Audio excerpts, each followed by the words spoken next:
Hello everyone, it's a great pleasure to welcome you all to a webinar today to discuss PV technology trends and price forecast for India market. The event is organized by JMK Research, a boutique consulting firm focusing on renewable and e-mobility segments. The session is supported by LONGi, a global leading manufacturer of high efficiency monocrystalline solar cells and modules. Quickly on the format of the webinar, the webinar will consist of interactive discussion with our eminent speakers, followed by question answer session. At the end, we will have 15 minutes for question answer session from the attendees. We will take some questions. Participants are welcome to submit their question in the Q&A box at the bottom of the webinar window. So as all of you are aware that solar tariff trends, as we have also seen, that are quite aggressive in India. Tariffs have reached to a historic low of rupees 1.99 in December 2020 last year. Some of the reasons that led to these low tariffs are low cost of capital that's available to some developers, or PV module technology advancements such as usage of bifacial modules with trackers, which can lead to significant higher generation. Another thing that most developers are betting on is the fall in module prices in next 1 or 2 years. Therefore, to understand these price trends and technology shifts with respect to India market, it is very important and relevant to have this discussion today with our industry experts. Some of the key points that we want to discuss today are adoption trend of new technology bifacial modules in India, adoption trend of different wafer sizes, impact on project efficiency in LCOE, key challenges for developers to shift to these new technologies, price forecast for modules for next 1 to 2 years, and then domestic manufacturers' perspective on new technology trends and prices. And now to take on this discussion today, we have a very interesting mix of industry experts with us today. We have leading global module manufacturers, domestic module manufacturers, we have project developers as well as EPC player to share their insights and give us a holistic perspective on these new trends that we can foresee for the Indian market.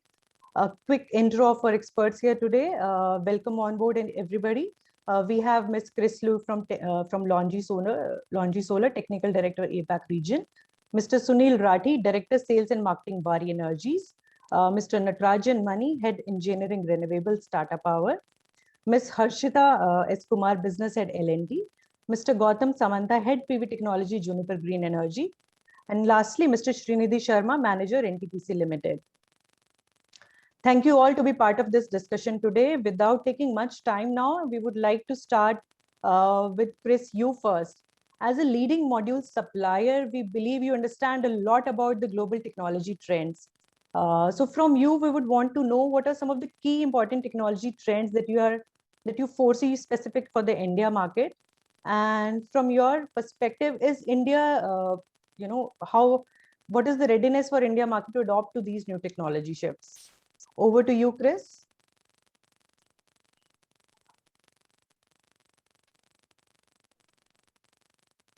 Chris, we are not able to hear you.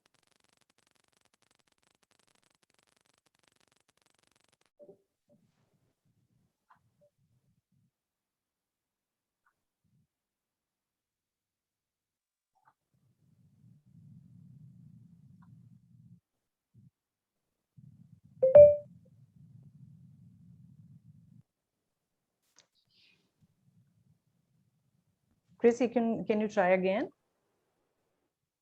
No, we are still not able to hear you, Chris.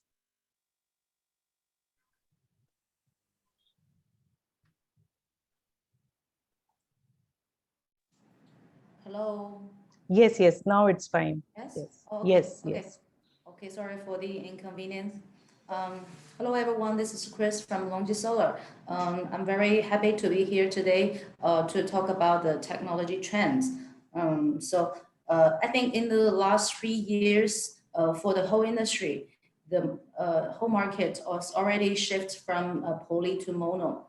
So in last year, in 2020, the mono market share already reached 90%. So I think including India, the global market is already shifted. So the whole process is already done here.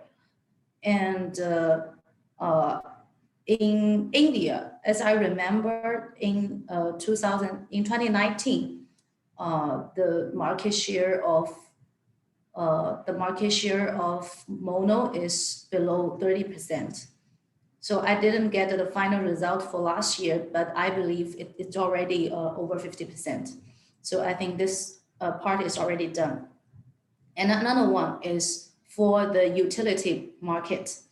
The market is changing from monofacial to bifacial. I think this is not a new topic, but we have some input here that in 2019, the global market share of monofacial is around 15%. But last year, the whole share of bifacial is 30%. And considering we have a glass shortage, which happened in Q4 last year, we can expect a better result. And looking to the future, we can expect in 2025, the market share of monofacial and bifacial will be half and half. When we talk about the global markets, I think it's already including the rooftop and the utility. For the rooftop, we also see in some advanced nation or region like America, like Korea, South Korea, and also in Japan, we saw a lot of changing. They are now using bifacial modules on rooftop, especially for South Korea market. Almost 80 to 90% of their rooftop are using bifacial. Yes, you may have a question about why they use bifacial not only on the ground but also in rooftop. So some of their rooftop are white. The reflection is very good, and which is more important that the bifacial modules have a more reliable structure, which can guarantee the 30 years lifetime. And also the annual degradation is also very low. And let's come back to the Indian market. And last year we have, I think around 10% module shipment is bifacial to India. I understand that the Indian market is very sensitive to the price. And to be honest, the price gap will be there. The price gap will be there, like 1 cent or less or more. For us, especially when we faced the problem of the glass supply, short supply, this price gap is even, I think, a little bit lower. But let's come to this quarter. We see that the glass supply is becoming stable in this quarter. We saw a drop of the glass price by over 20% happen in this quarter. So I think in the future, the price of bifacial will become a very stable status. And as I know, like China, like US and Middle East region, that for the utility project, over 80% the module is bifacial. This is not only because of the bifacial gain, but also about the reliability. So we need to consider both. So actually the CapEx will be raised a little bit. But for the long term, the LCOE will be much lower. And also, I think this is another thing about the application of the tracker. I think like US, the utility project, almost the utility projects will use tracker. And with tracker, with bifacial modules, our customers can expect more than 15% or even 20% of the energy gain with bifacial. So the bifacial module does not work alone. It's getting much better if we work with trackers. Yeah, so I think the technology shift from poly to mono is already done. And what happening now, I think this year or next year in India will be from monofacial to bifacial. And outside of India, we also saw a lot of N-type is coming. Yes, N-type I think is booming for this year and next year. But I think also everything is about the price, right? So the price gap is also there, like 1 cent or 2 cents or even more. So I think in the future, in 1 to 3 years, the market is for N-type is still the niche market for rooftop, for those advanced nation or region. So it will still on a rooftop. But in 3 to 5 years, we can expect cost down for the N-type because the capacity is growing. With the capacity growing, the cost will definitely a little bit lower than current. I think the gap will become less. I think it maybe need another 2 to 3 years to come in. And I think these two technology, like N-type, is definitely a very good choice for Indian market. But consider because it's a very stable material and better temperature coefficient. But considering the price, considering its cost, so I think it will happen maybe in 2 or 3 years later.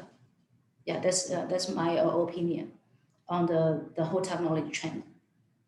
Thank you, Chris, for sharing these interesting global trends as well as some, insights on the India market. We will come back to you with some specific questions, but now let's quickly take the views of other industry experts that we have here. Mr. Rathi, we would like to know, views of India counterparts. From a domestic manufacturer perspective, what's your take on new technology trends and price forecast that you're expecting in India market in next 1 to 2 years? Mr. Rathi, you're on mute. Thank you, Jyoti. So I would say this technology change is for India is to by force, okay, not by choice. Currently, entire manufacturing is shifting to M6, M10, and M12 wafers. Something like M2 or M2.5 wafers, like M2.5 was introduced to Indian market last year, and this year it is face off right now.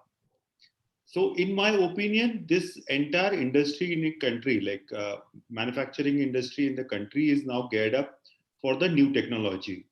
Because the raw material which will be available is like wafer will be available or cell will be available only for the larger monoPERC and not for the poly is anyway obsolete. Like Ms. Chris Lu said, that is already 90% is mono and 10% is poly, and we don't know how long that will continue. So in my view, Indian domestic manufacturer has already geared up for the for larger size module. We at Waaree, we are currently 2 gigawatt and we are increased our capacity to 5 gigawatt. All our facilities like 4 gigawatt can handle modules of M10 and M12. So the way I see domestic market, rooftop market will use M6 cell more or less, and from M2.5 which is there right now may long for another 1 quarter more, and thereafter every production will shift to M6 like 380 390 watt peak rooftop will go. Domestic market is also very geared up for the bifacial. I go with what Ms. Chris said, that domestic, we have seen that residential market, particularly in the residential market, there is a demand for bifacial. And that is going to be a game changer in the residential where people will get much more power than the normal. Bifacial prices are also going down, and that makes the LCOE cost much lower compared to the current LCOE cost in the residential segment, which is currently much lower in the country. When we talk about the utility market, I see particularly utility market completely going into the monoPERC. and maybe a bifacial by end of this year. In terms of the price, well, like price is always derived. I think we are not in a position where we can decide the price. It's always derived from the neighboring country. Okay, so we there is a good like government has given up BCD and HGD. With that, I think domestic prices will range between 28 cents, around 28 to 30 cents for bifacial, and probably monofacial will be a cent less. Okay, going forward. If you talk about the technology wise, I think we will still continue with P-type cell, mono cell, and we will not go to the N-type or HJT or what is TopCon currently. Maybe a couple of years we will shift, as a country will shift to this technology, but 21, 22, mainly monoPERC bifacial will continue. What will happen to the utility market? I think going forward, all the manufacturers who wants to all the developer, I would say, they are talking to the manufacturer for bifacial, and they all are planning for a tracker too. And that's a complete change in the technology side and the expectation from the particularly from all the developer. Ticket size also gone up now. Earlier ticket size was like all the projects are very high and 3 digit, or you're talking about the gigawatt size of project. People expectation is high. So currently they are looking for a manufacturer who can supply all this larger size project supply, large quantity supply. And for that, we also geared up. We have 5 gigawatt of module manufacturing facility, and I think we will start. We are also starting a cell manufacturing, and this all cell will be M6, M10, and M12 only.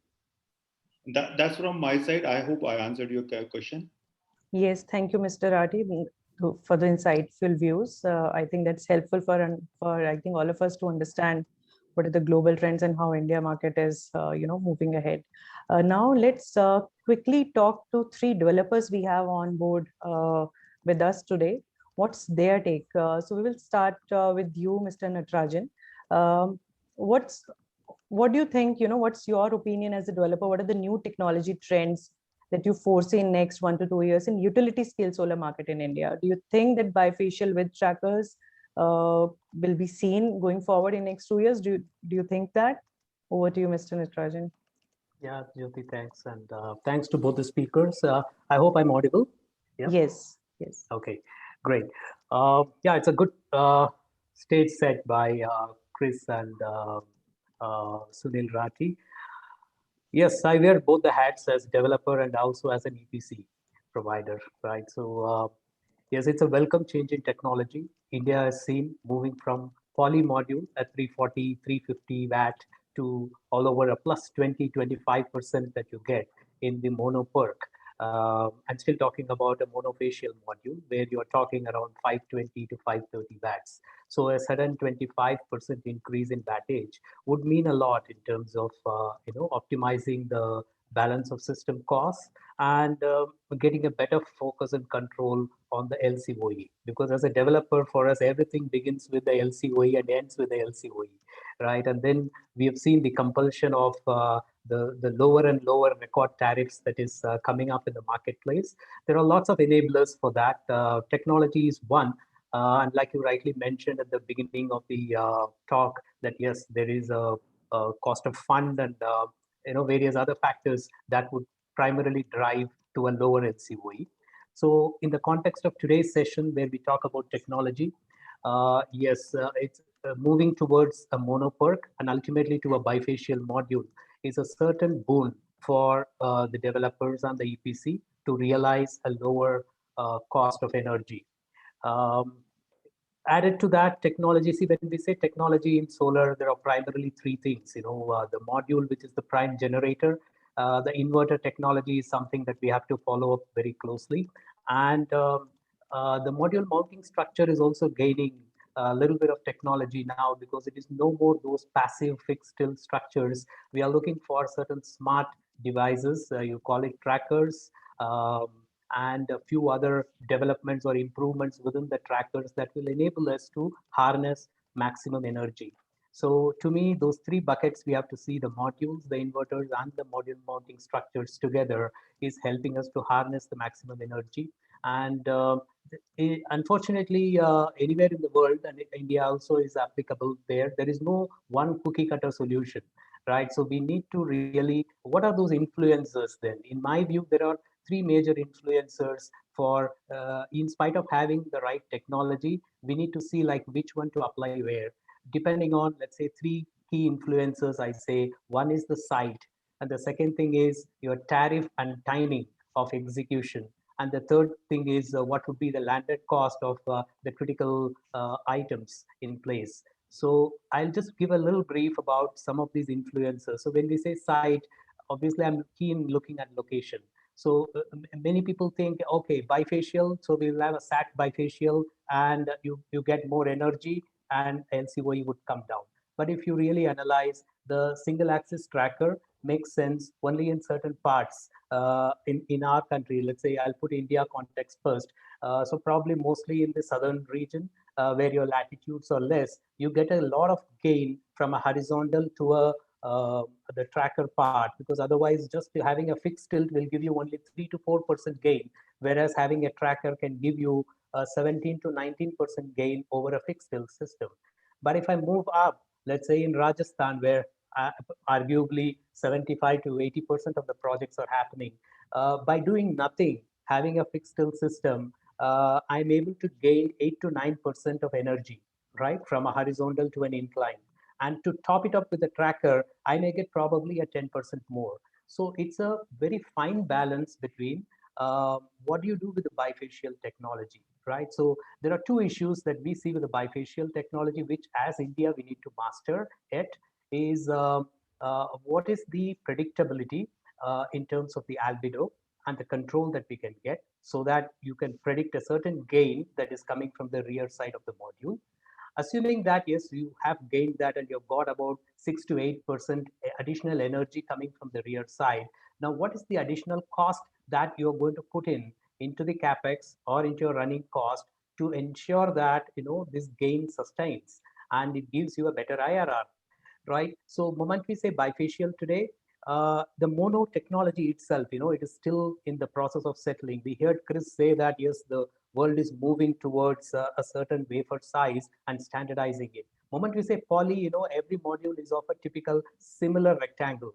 But when we say mono, we have a 166 mm cell, we have a 182 mm cell, we have a 210 mm cell, or what other speakers talked about, M10, M12, and those kind of codings. So what we happen is we get different rectangle sizes of different voltage characteristics, right? So it's not giving us anything towards standardization and how do we work and moving forward in terms of, option A to option B kind of a thing, right? So we need to fix a module and then move on with the remaining structures and BOS at site, which is always an issue given the dynamics of the marketplace. So a standardization would be of great help.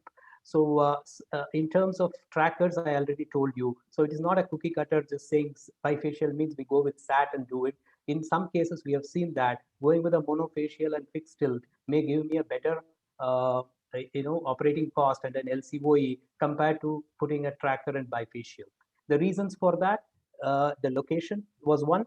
The premium that is being charged so far for the bifacial module is another thing.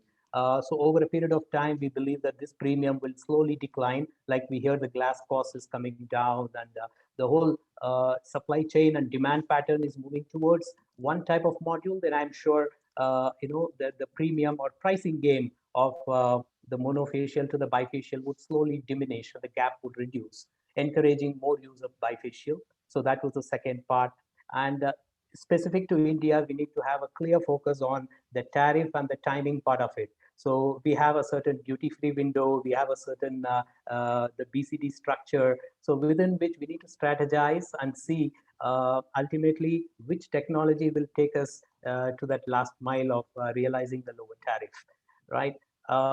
Also, since we have a lot of eminent people in the module manufacturing sector, one more challenge that I think people have to see with lower and lower tariff, at least in India, we are still talking about a 2 rupee kind of a thing. Whereas look at Saudi Arabia, they have gone to 1 cent, right? So that's every bit there is creating new records. So certain technologies in the module which we are looking forward, which can either eliminate the cleaning requirement or reduce the frequency of the cleaning, because cleaning the solar panels, and as the ticket size of the projects are getting bigger and bigger, this is something that we are hoping that the module OEMs and will focus on. There have been few talks about nanotechnology and how the glass, nano coated glasses, etc. So I'm sure we're looking forward to more such value adds, so that from an operation perspective and also from a site infra perspective,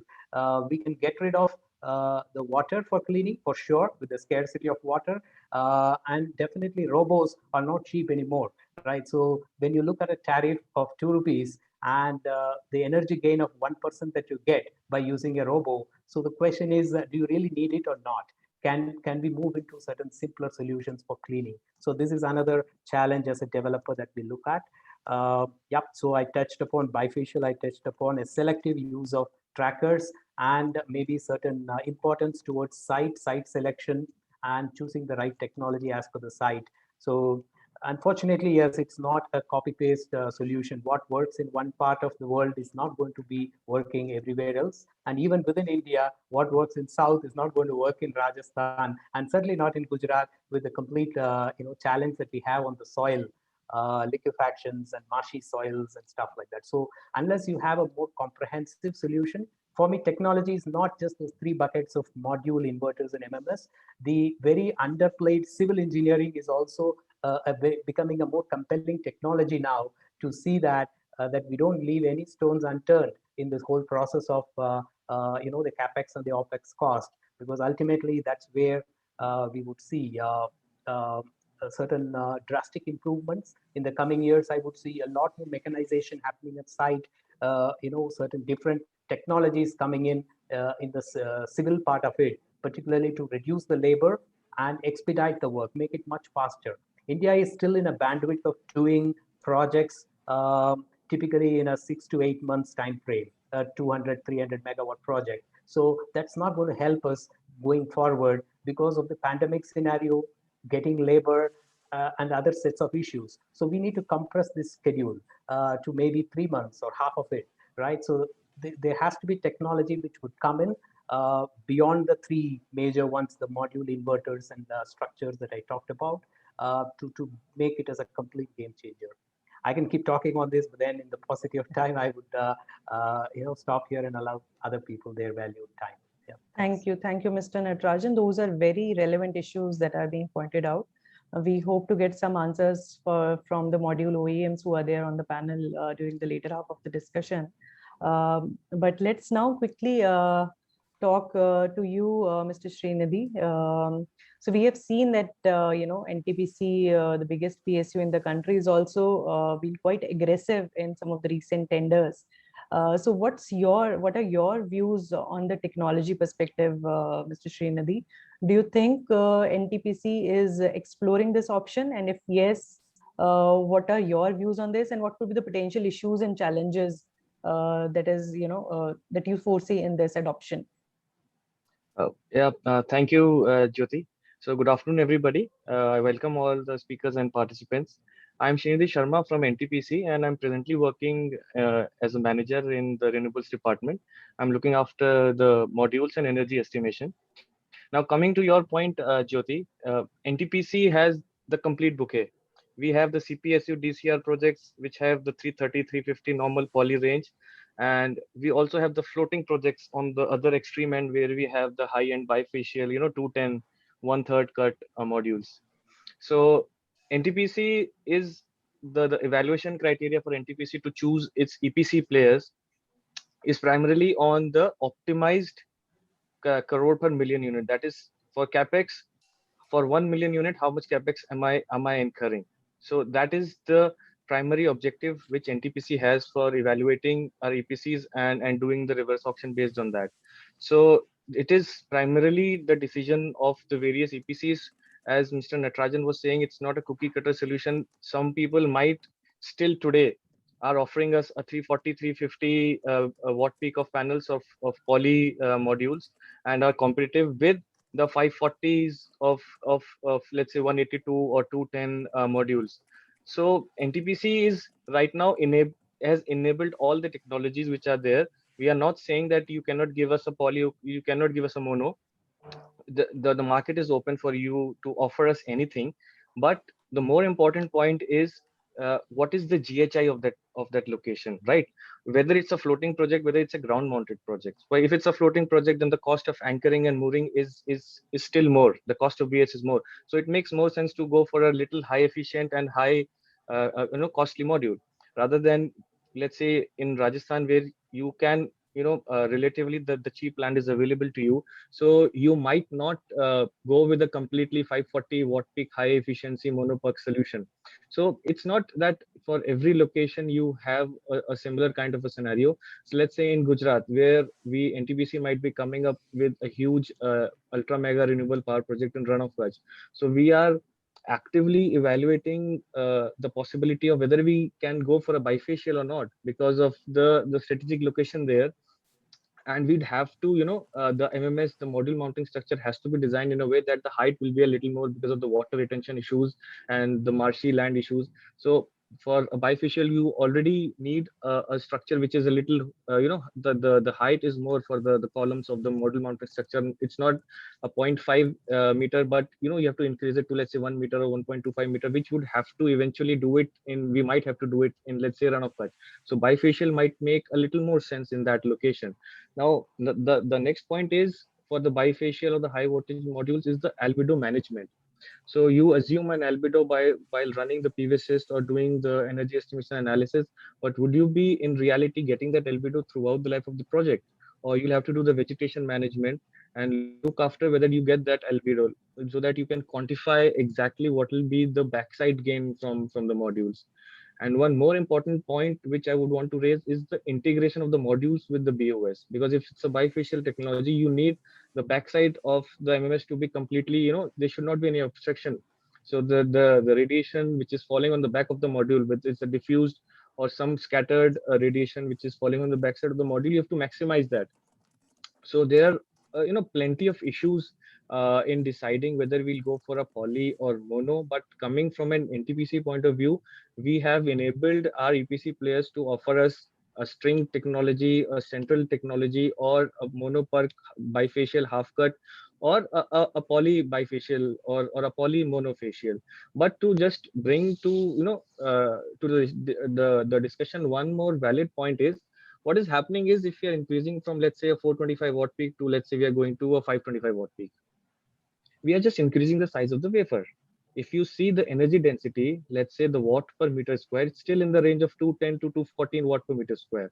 And if you talk about the efficiency, it's exactly the same. For example, 445 watt peak module is giving me a 20.5 efficiency, and 525 is also giving me a 20.5% efficiency. So the efficiency is not increasing. It's only that we might save something on the BOS cost, but that has to be taken into account that the span of a 525 watt peak module will be more. So it will not be a 4-meter width of a table in, let's say, a 2P fixed tilt structure. It will be, let's say, a 4.5-meter table. So those issues also have to take into account whether the load on the module mounting structure will increase, whether the cost of the table will increase because the commodity prices are increasing. The cost of steel is high. The cost of glass was high. Hopefully, it has stabilized right now. And one more point, which is that in the normal monofacial glass to backsheet modules, we were offered a 3.2 glass, which was, a tempered glass. Right now, because of the glass shortages and other things, we are offered a heat strengthened glass, and that too of a lower thickness. So is it okay to go for that one, or is it okay to go for, let's say, a transparent backsheet instead of a glass to glass module, or a glass to glass in, let's say, a bifacial module? So there are a few issues around that. And in India, we have, from, let's say, in Ladakh, maybe a bifacial would make a much more sense. But, and similarly, let's say in the southern region, where the energy gain due to, let's say, when you are putting a module in a fixed tilt of, let's say, 5 degrees or 7 degrees, you don't gain much. But if you put a fixed tilt, let's say, a tracker there, then you can gain much. So there are two major things. One is the bifacial, and second is the bifacial with tracker, because tracker itself comes with a lot of O&M cost associated with that. And in the last few years, rather India as a whole has majorly adopted a fixed tilt structure and not gone aggressively with the tracker. So let's 3 years back, 5 years back, there was a lot of talk of tracker coming in, and there were a lot of tracker OEMs which we were in touch with them. But in the last few years, because of the drastic reduction in the prices of modules, the tracker industry could not really cope up with that, the reduction in the price in their tracker technologies.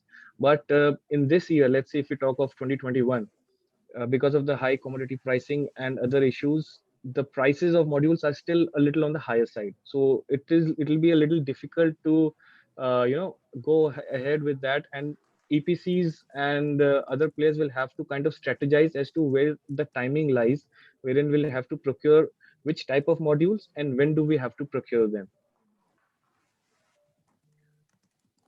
Thank you, Srinidhi. I think those are again very relevant insights that too coming from the biggest PSU in the country. I hope we get some of the answers to the issues that you raised here over the session. Now, my next question is for Mr. Gautam Samantha. As a project developer, so what are you exploring the option of bifacial module installations in utility scale plants? Juniper has been some of the projects in last 1 year. So are you looking at the bifacial technology yet, or you still think that it's, we still have another 2 years to go for it? Jyoti, you are correct. Actually, if you look into the technology side, definitely in India, maybe 95% or 98% of the installations is the monofacial, So we have done the monofacial project, definitely. But we have to understand both the structure of the monofacial module as well as in the bifacial module. Yes, bifacial module, as a module, it is advantageous in a sense, like if you look into the year-on-year degradations, the first is 2% and then subsequent year 0.45%.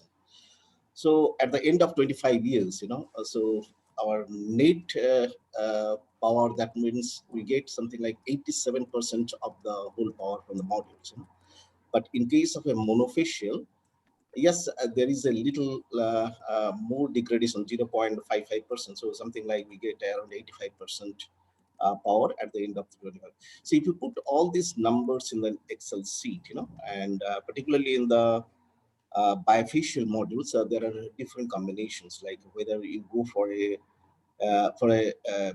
module perspective, whether it is a glass or glass transparent backseat.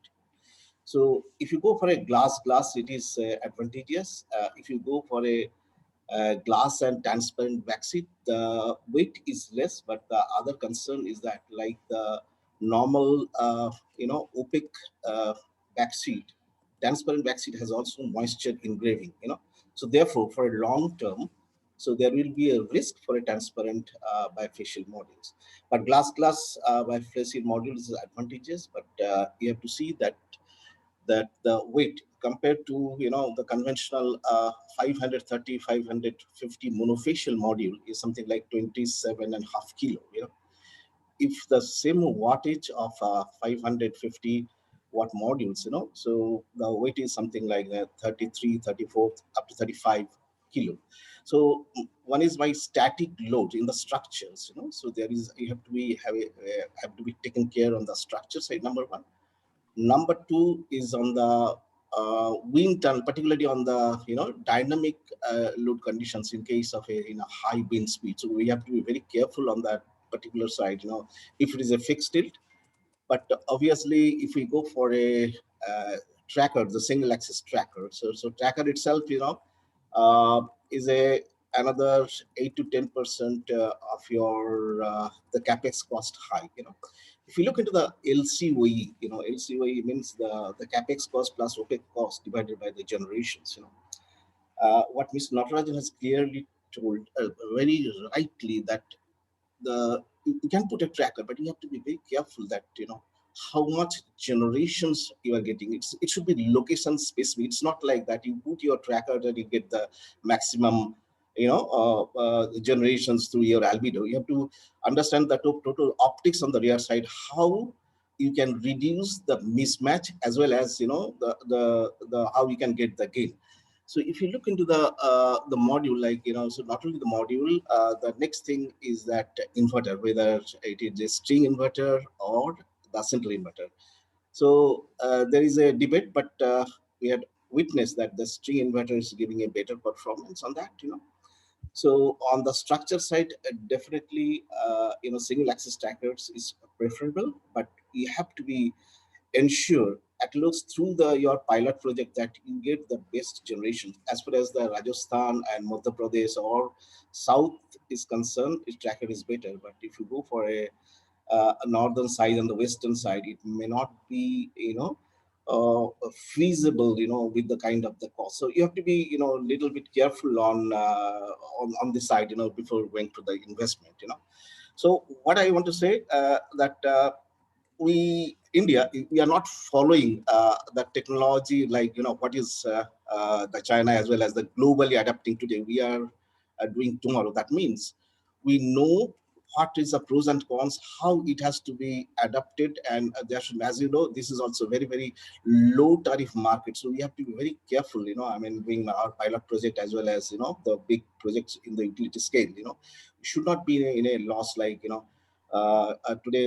very, very low tariff. I don't know how it will be sustainable. The way the module pricing is not, I'll say, is going down, what they are thinking. But let us see and how it works. So as far as, my opinion, we have to be a little bit very careful on designing the systems, particularly on the module, as well as inverter, as well as, structure, whether it will be fixed tilt or the trackers. I think you got my answers. Thank you very much. Yes, thank you. Thank you, Mr. Gautam. I think the location point is very relevant. And now my last question is for Ms. Harshita, actually.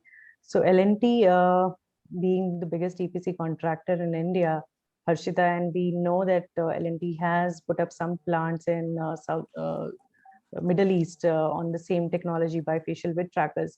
We would love to hear your views. What is the performance there, and how the market is different? The South Middle East market is different from Indian market. Yeah, sure, Jyoti. Thank you again for giving me this opportunity to talk to all the participants here. And most of the points have been covered by the earlier panelists, and they had come out with very relevant inputs. So maybe further to add to that, I can give an experience based on the global projects which we are doing, as you rightly asked, versus what we are finding in India. So currently we have bagged around more than 2 gigawatts of jobs in Middle East, which we are executing, and we would say that both these projects are based on bifacial tracker. So whatever tenders we are putting in Middle East, the trend is very clear. It is a bifacial tracker and bifacial modules along with tracker technology. So it is very well accepted there, and it is already under construction as well. So few of the concerns which were raised by the panelists in terms of tracker technology or the maintenance, etc., is very well taken care through well-established trackers, usage of well-established trackers, as well as good O&M practices and proper warranties and guarantees. Now, comparing that to India, definitely we are not as the technology-wise. We are like 1 year back, we had been doing projects in India still with 330 watt peak and multi-crystalline modules technology. As a few of the panelists mentioned, we are shifting towards mono-PERC. So the projects where we are allowed to take international modules, we are using mono-PERC modules of up to 530 watt peak. Maybe as 8 months back, we were importing modules of 530 watt peak and above. And the bifacial module wise, the advantage becomes more significant as we use it along with the trackers. So just to give an example, if an albedo is quite good, and especially in locations of Middle East where the albedo we can find as high as 35 or above, we are mainly the sandy condition. We are able to get a generation with a bifacial tracker as the generation gain of as high as 29% when compared to normal fixed rate. So that's a good amount which we are able to simulate. But yes, as a few of the concerns which was raised by the panelists here, it is definitely important what are the parameters we consider and in the PV cyst itself. So now, if you are going for a simple mono fixed tilt system, the number of parameters, it's quite known across the industry what are the parameters to be considered and what values to be assumed. But definitely, as we move towards more complex technologies of bifacial and tracker, then many other parameters has to get considered or assumed properly while we are doing the PVC simulation and hence the generation estimation. Like for example, rear shading factor or rear shade mismatch. Many of the rear related parameters also comes into the picture, which has to be properly estimated, or shed transparency, etc.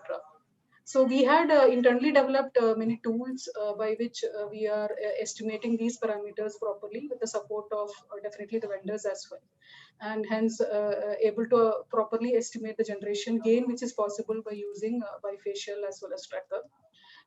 Second important thing, whenever I just taking bifacial tracker as an example of a project, as Mr. Natarajan had rightly explained, it is a lot dependent on the site with respect to the albedo, as well as depending on the module related parameters. So module gain, for example, what is the bifaciality factor which is being guaranteed by the module? Is it 75%? That is normally 4P type. While N type, we have seen values going up to 80% as well. So the bifaciality factor being given by the module and few other parameters. Similarly, what are the gains which can come from the tracker itself? So it again varies depending on whether it is a 1P or a 2P tracker. Also on the pitch, finally the land. Is there abundant land available so that you can optimize the pitch to the right value, which will give the maximum gain and hence the best LCOE. Now, if there is a land constraint, which is the normal case in India, where the land is limited and we have to put, sometimes we reduce the pitch as low as maybe 5 meters. I don't see any advantage of going with a bifacial 2P structure and having no reflectance of the rear shade gain being as low as maybe 1% gain. So there is no advantage of going for a complex MMS structure to ensure that there is no shading factor of the MMS and hence going for a higher tonnage, as well as maybe slight increase in the price on a bifacial module and losing the gain, what you get of maybe 1 or 2% on the generation by the higher capex what you have to invest.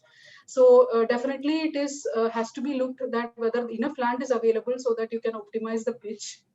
Also, there is an increase in height from the ground, which you need to maintain again for improving the bifacial gain from the rear side. So all these parameters have to be taken into consideration when we are looking at the design and arriving at the best optimum technology, especially in India. But definitely in Middle East, we are finding that because of the availability of land, because of the good albedo values, we are finding bifacial tracker, both 1P and 2P, is getting widely adopted and giving a much better LCOE. So in India, definitely, as I said, we have to see depending on the site location, depending on the land, depending on the albedo value, depending on the pitch, etc., whether it makes sense. And another recent trend, what we have been finding is the high fluctuation of the prices of the modules, depending on the supply-demand gap, as well as recent price increases. So that is also playing a very good role in selection of the technology, and whether we have enough options available to select the module, and in case the module supplier backs out of the price and increases it in the coming days. So all these factors, there are many factors which a EPC player has to take into consideration, definitely while designing the technology, apart from pure technical and engineering point of view. Thank you, Harshita. I think those are very relevant points that I think all the developers as well as EP contractors are taking into consideration. So let's go back to Chris, to you. You have heard from all the developers and EPC contractors. You have also heard what are some of the issues and challenges related to land and other things they are talking about. But from a module OEM perspective, how you can how as a module OEM you are ensuring the reliability and quality aspect of these new technology modules? So when we talk about the new technologies, not only about the power, but for the yield and reliability. So when we decided to move to M10, we did a lot of calculation and simulation and try to get the best size, not only for us, but for the customer and for the whole industrial chain. So it should be a product friendly to all of the participants in this industry. So we will try to not to use the very large size wafer, which will cause more crack when you when you carry the modules or when you install the modules. And for bifacial, because the glass structure, which can help us to prevent the more crack happen in the field.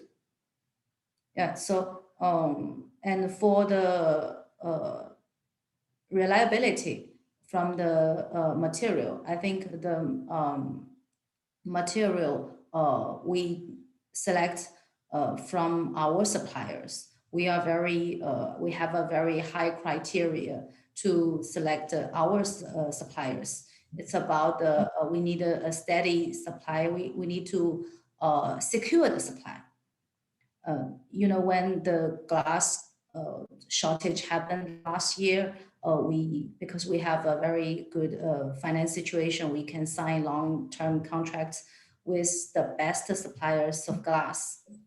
And this now we also, I think we will facing some shortage of the plastic particles for POE and also for EVA.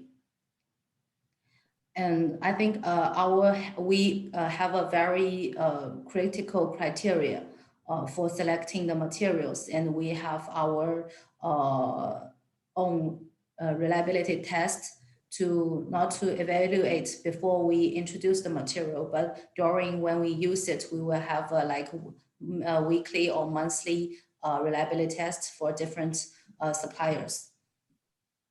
Yes, I think so. I think the technology is not only about the high power output, but for the stable, for the reliability in 25 to 30 years. So we also don't have plan to enlarge the module size again. So according to our evaluation, 72 cells of M10 wafers is the best option for the whole industry. Thank you. And about the cell technology, we think the PERC is still the mainstream. Yeah, I understand that everyone is very curious about new technology, but before the mass production happened, and normally the cell, the cell technology is much more complicated than the module. So maybe we need longer time to wait until it's mature enough. Yeah, of course, the cell structure is mature. The process, I think, is also still changing. It's still optimizing. So N-type, I think in some markets it will happen very soon, but in India, I think PERC is still the best choice, and also considering the BCD. So from next year, we will have a 40% BCD. That means the price gap between N-type and P-type will be enlarged. For example, if we have a 2-cent price gap for N-type and P-type, when we consider the BCD, so it will become 2.8 cents. So you have another 0.8 cents for the price when you buy N-type. So I think it will be a little bit complicated. To be honest, this new policy for India market is also, we are also will facing struggling in the coming quarter. Right, Yes. Chris. I think we are going to get the same, question answered from Mr. Rathi, but there is one more point that I would like to answer, and I think you are the best person to answer this, and which is on the, we have seen the price fluctuations in modules, and you have given some of the reasoning that the glass supply is stable now. But can you give us some, some number to it, like in next, by 2022 middle, what are the price forecasts for a mono PERC module for market like India, some range or any number that you want to share? Yes, I mentioned the glass price dropped a little bit in this quarter. The next part is from my personal opinion. I'm a technical guy, so the price is not my major, but here's some information I can share here. So I think in the Q1, we see some price drop from the glass, like 20% or 30%. But comparing to 1 year ago, the glass price raised by over 60%. Yes, we see some price loss from the glass, but the major problem is on the poly. It's on the poly material. So globally, the poly material supply will be around 190 gigawatt.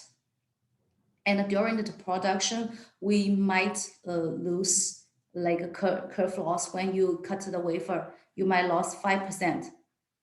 Okay, so then we will have around 180 gigawatts poly supply for the global market. But what's the forecast for the module market for this year? It will be around 190 or to 200.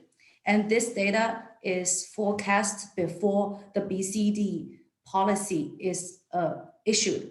So I think after the BCD starting date is confirmed, the forecast is around 190 to 200. And after the BCD is announced, we think some projects in this year, in next year, or even in 2023 will be pushed into this year. So in the coming year, I think the Indian market is we have a very big demand is happening. So I think the global market will go over 200. That means we will have 20 gigawatts short of poly. This is from the supply chain. And also from the, I think bi-quarterly, the demand. I think in India and in China, I think this will be two of the biggest markets globally. But we like to buy modules in Q3 and Q4. All the Chinese projects will be produced in Q3 and Q4. You see what happened last year, Q3, Q4. No module capacity, no glass capacity. Everything is short, especially in Q4. The price is like 5% or even 10% higher. This never happened. But like China and India, I don't know the reason, but everyone like to do the production in Q3 and Q4. And considering we are short of 20 gigawatts, poly, the poly is a very, the poly manufacture is a very small, very little, a very little number of the players. It's only a very less number of the players, not like glass. Glass, because you have some suppliers, they do glass for buildings. They do glass for vehicles. They are now do PV glass. So the glass, the pressure on glass supplier is released. But for poly, you cannot build a poly factory in 2 or even 3 years. So the poly shortage will continue happen this year or even next year. Right, Chris. I think that Yeah. those are very, relevant insights. Let's take views of Mr. Rathi now on two things, Mr. Rathi. What is your view on the new BCD implication, and do you think Indian players will become more competitive compared to Chinese counterparts? And second, what is your estimate on the price forecast? I understand, I don't want to push you on one number, but I think it will be good from our audience perspective to get some insights. Like right now, it's 22 to 23 cents per watt peak of a mono PERC. I don't know if I'm on aggressive side this number, but I think if everyone can share some range or other things, it will put a good perspective into picture that why these tariffs are so low. So first we touch the $1 million question, what is going to be the module price, okay? I haven't seen the price variation in last 1 year earlier before. Like I'm in the industry for 10 years, but this year it was completely different. We have seen the drop in the prices for Q2 until the Q2, a huge drop in Q2 particularly. Q3 just started picking up and Q4 was the worst in last year. It's not just the price, it was again the supply chain was completely disturbed, even by paying a larger, like Chris said that there can be a 20-30% reduction in the glass prices, but the glass price has gone up by 250%, right? Will it get to normalize? That's the question right now, because BOM prices, we have seen always downfall, but this was the first time when we have seen the price increment in the, particularly in glass, EVA, for that matter, sealant also, a very small component sealant, that has also seen the more than 100% price increment, okay? So all prices gone up. Even after the normalization, still looks like the BOM prices are going to be on upward compared to the last year. So what is going to be the price? Okay, again, $100 million question, or you can say, "Kaun banega crorepati?" 7 crore question. Very unpredictable. But looking at the supply chain and the numbers we are seeing right now, okay, Q4, Q3 and Q4, when there is no BCD, or HGD or BCD at the current time, okay, we see that the prices will settle anything between 26 to 28 cent, depending on if there is no further any turbulence from anywhere else, okay. If there is any duty addition, then prices will change. Otherwise, these are going to be the price range. Maybe from China, the price range will be 23, but you have to understand, when you manufacture in India, we pay anti-dumping duty on glass, we pay anti-dumping duty on EVA, there is anti-dumping duty expected on backsheet. So what happens is the product from China, when we import during this time, will not attract any duty, whereas the product which we will manufacture in India will attract a duty on the raw material. So there is going to be, Indian product is going to be little expensive over a Chinese. So you touch a very important point, competitiveness, okay? Well, you look the history of China, they have created the complete ecosystem. It's not just about the model, it's not, so entire complete ecosystem is there, starting from polysilicon till module. They have a manufacturing hub where they are adopting the just-in-time technology, the way our automobile industry is doing.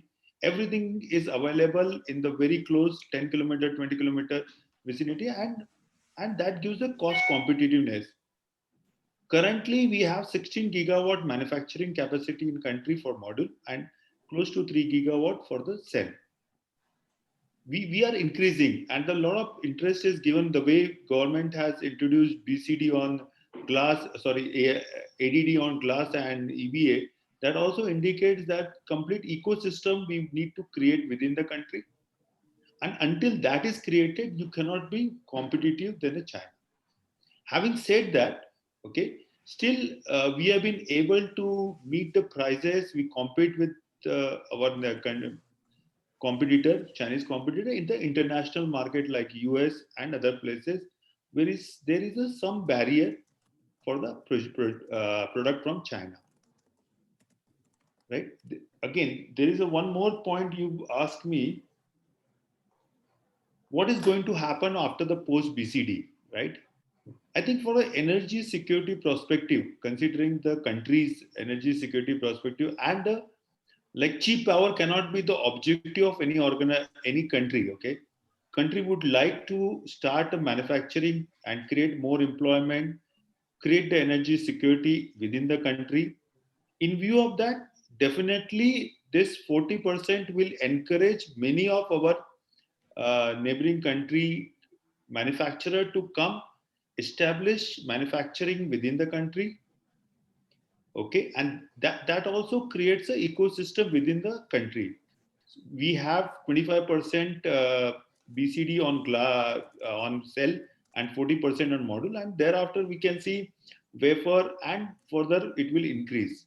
We already started putting up the BCD on, not BCD, ADD on backsheet now. There are two components already covered, glass and EVA. So I'm sure BCD and ADD will make the domestic competition very high. So it's not about competing with import, but it is also domestic. Also, there is a 16 gigawatt capacity available and 10 plus gigawatt more coming, which makes it 26 gigawatt. I'm sure this will also give opportunity for the domestic manufacturer to become an exporter and serve the world market rather than just a domestic market. What happens is when you scale up, you get the advantage of scale up, and once you get the advantage of scale up, you become a more competitive. We learn with the heart, but yes, scaling the way all the manufacturers are increasing their capacity will make them more and more competitive in the world market as well as domestic market, and there will be a healthy competition within the country also. I hope I answered the question. Yeah. Yes, absolutely. You have definitely answered the $1 million question as well. And I think I agree to what you are saying, that you not only need to be competitive in the local market, but also need to be globally competitive to scale up. So next, we can take few questions from the attendees now quickly. We are almost about shooting on our time, so another 10 minutes. So this question is for maybe Tata and L&T experience. How does LCOE of a bifacial tracker system compares with LCOE of a monofixed till system at a given location? Mr. Natarajan, Ms. Harshita, any of you can take this if you have some numbers to share. Yeah, that's a good question, but then, it ended at the general point, say for a given location, right? So I would say that, if you look at a place where the question is, you have an albedo of, let's say 27, 30% or even more, right? So there are techniques where you can work on certain albedo management, right? So with the albedo management in a given location, and where the trackers are also part of it, and the trackers can give you at least a 10 to 12% extra gain. I've seen that the SAT bifacial is giving you a better LCOE by at least 10 to 15% more than a fixed monofacial. Now, conditions apply, right? So the site has to be adequately sized and reasonably leveled, because you are trying to put trackers, and you need to understand the civil constraints that come around trackers, because often we get dragged by the PVsyst and an Excel exercise, but the reality is most projects, the solar park concept is gone. So the land is to be also sourced by the bidder, the developer. So the problem starts right there. So you need to find the right kind of a land parcel with proximity to evacuation, and so many other criteria is there to address the LCOE part, and also the feasibility part first, unless you can evacuate the power. So you are working on several boundary conditions. So I don't want the audience to get carried away by a simple answer saying yes, SAT bifacial will give a lower LCOE. We have won projects with SAT bifacial also. We have won projects with a simple fixed tilt, even poly, a simple fixed tilt monoperc also, right? So the answer is very subjective, but given all the ideal conditions, if your site is flat, you can do certain albedo management, and you can get a tracker efficiency of at least a delta of 10, 11 to 12%, let's say, then I would bet on SAT bifacial over there. Right, Mr. Natarajan. Thank you. Harshita, anything to add on to what Mr. Natarajan has said? No, I think he has covered it correctly. The land just one point which I mentioned earlier, sufficient land has to be available because apart from the albedo, another important factor is the pitch. Are you able to give enough amount of pitch between two rows so that the bifacial gain is as estimated and good? Because if, for example, a 2P tracker, if you are the ideal, the pitch would be 13 to 14 meter. Instead of that, if you are restricting it to 5 to 6 because of unavailability of land, then again the LCOE will not make sense. So the sufficient amount of land and proper land, as Mr. Natarajan was mentioning, definitely it has to be comparatively flat, not like a fixed tilt system which can be which we can even go for a counter following structure. This may not be possible in the case of a bifacial tracker to really take the advantage of bifacial gain. So these factors play a very important role. And also the location, whether it is of a high albedo value. Even we have seen albedos of as low as 18 versus as high as I said earlier, 39 or even touching 40. So location plays a very important key factor here. Right. Thank you, Harshita. Mr. Gautam, maybe one question for you. This is from Nagaraja. He's saying, while doing PVSS simulation for fixed MMS structure, what are the values that need to be considered for rear shading factor, rear mismatch loss, module transparency? Well, on the rear side, definitely, front side, as we do, I mean, there is a standard simulation. So the rear side, we have to be very careful, First of all, what we have to do, actually, we have a albedo meters, I mean, we have to study what is the exact albedo that we are getting on a particular locations, As you have already understand that for a fixed tilt structures, I mean, the height of the structure is very, very important. So in these simulations, you have to put the right numbers, otherwise, and also it's not only on a particular day, month-wise, there is a change in the locations of the sun. So therefore, there is when the angle is changing, so you have to be very careful in that, while you are simulating the rear side this thing albedo factor. So all these numbers, I think, if you do correctly, and with the fixed tilt structures, you get certain numbers, but obviously with the single axis trackers, so you can simulate with the PVSys, you can get these numbers, and obviously it's a location specific. So you can, contact 1:1. We can discuss with you, I mean, what the kind of the numbers and the gain that you are getting, right? Thank you very much. Thank you, Mr. Gautam. So I think just last question for this session, and that's for you, Srinidhi. Little bit off track, but someone wants to understand, what's the average percentage year-on-year decline in solar tariffs are expected in India. So maybe something on solar tariffs you want to share some insights. Okay. See, the tariff of 2 rupees, which took the attention of everybody, was a mixture of a lot of factors which are playing at that time. So in my opinion, with the prices of the modules rising and the impact of the BCD and other factors, I really don't see these tariffs of around 2 rupees in the considerable near future of, let's say, 1 or 2 years.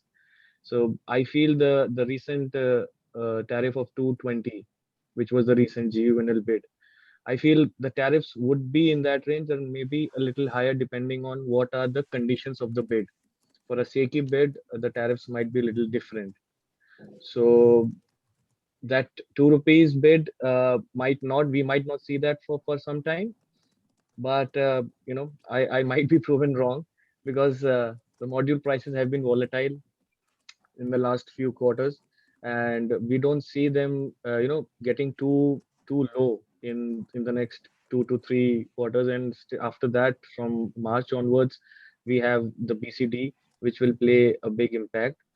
What I can say is that the ratio of the module manufacturers from India, or domestic module manufacturers, their ratio will come up. The import might reduce, because we have the PLI scheme also, which was announced, of around 4,500 crores, which should incentivize module manufacturers to set up, as we were talking about, the complete ecosystem for module manufacturing to happen from cell manufacturing, and if possible, we can do a backward integration, because polysilicon prices have soared, and they have increased from around $11 per kg to almost $17-18 per kg.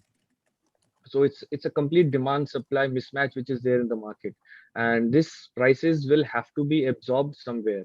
Either the cell manufacturer will absorb it, or will be passed on down the line to, let's say, module manufacturer or the EPC. So I don't see the tariffs to be falling too much in the near future. So Yeah, let's hope yeah, things. let's hope. Yes, let's hope Yeah. for the best. And I think thank you to all the panelists. Now we are closing the session now.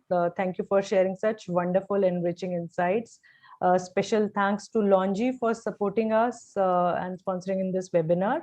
The recording of this session will be available on our website shortly. Thank you everyone for joining us today. Have a good day. Thank you. Thank you. Thank you. Thank you. Thank you. Yeah.